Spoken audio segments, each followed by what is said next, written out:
రోజురోజుకు పెరుగుతున్న వేసవి ఉష్ణోగ్రతల వల్ల గర్భిణీ స్త్రీలు, చిన్నపిల్లలు ఎండలో వచ్చేటప్పుడు పలు జాగ్రత్తలు తీసుకోవాలని కాకినాడ ప్రభుత్వ ఆసుపత్రి సూపరింటెండెంట్ డాక్టర్ ఎస్ లావణ్యకుమారి తెలిపారు. మంగళవారం ఆమె కేసీసీ న్యూస్ తో మాట్లాడుతూ ఎండాకాలంలో గర్భిణీ స్త్రీలు, చిన్నపిల్లలు చాలా జాగ్రత్తగా ఉండాలని సూచించారు.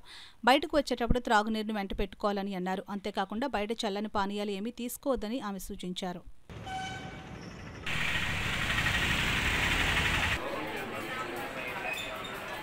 సో మంచినీళ్ళు తాగడం అన్నది చాలా ఇంపార్టెంట్. సో బయటకు వచ్చినప్పుడు కూడా మంచినీళ్ళు ఇంట్లోనే మంచినీళ్ళు తాగి బయటకు రావడం, లేదు ఎనీ ద్రవాలు, గంజి, బార్లీ, లేదు కొబ్బరి నీళ్ళు, లేదు ఏమీ లేకపోతే కనుక మామూలు మంచినీళ్ళు కూడా ఆరారా తాగడం అన్నది చాలా ఇంపార్టెంట్. ఇంకొకటి సోడాలు, తర్వాత కూల్ డ్రింక్లు, ఇలాంటి కార్బొనేటెడ్ డ్రింక్స్ జోలికి వెళ్ళొద్దు ఎవరు కూడా. వీలైనంత వరకు ఆహారంలో కూడా మార్పులు చేసుకోండి. మాంసాహారం కంటే కూడా వీలైనంత వరకు శాకాహారము, తేలిగ్గా జీర్ణమయ్యే ఆహారం తీసుకోండి.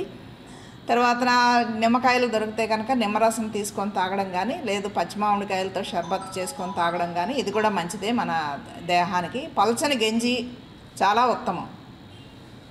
వేరొకటి ఏంటి అంటే గర్భిణీ స్త్రీలు తప్పనిసరిగా డీహైడ్రేషన్కి గురవ్వకుండా చూసుకోవాలి.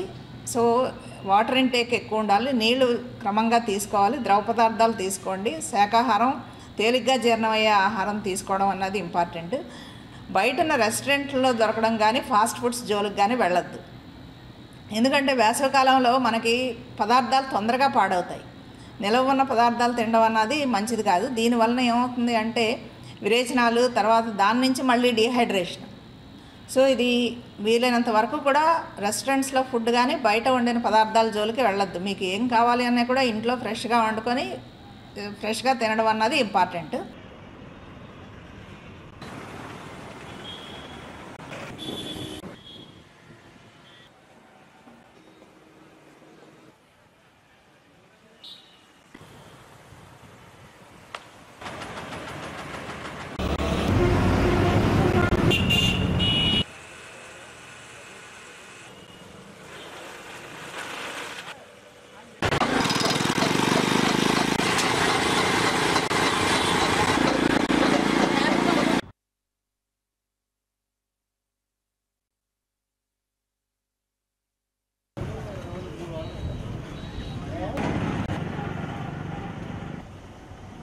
ఆడుతున్నాం సార్.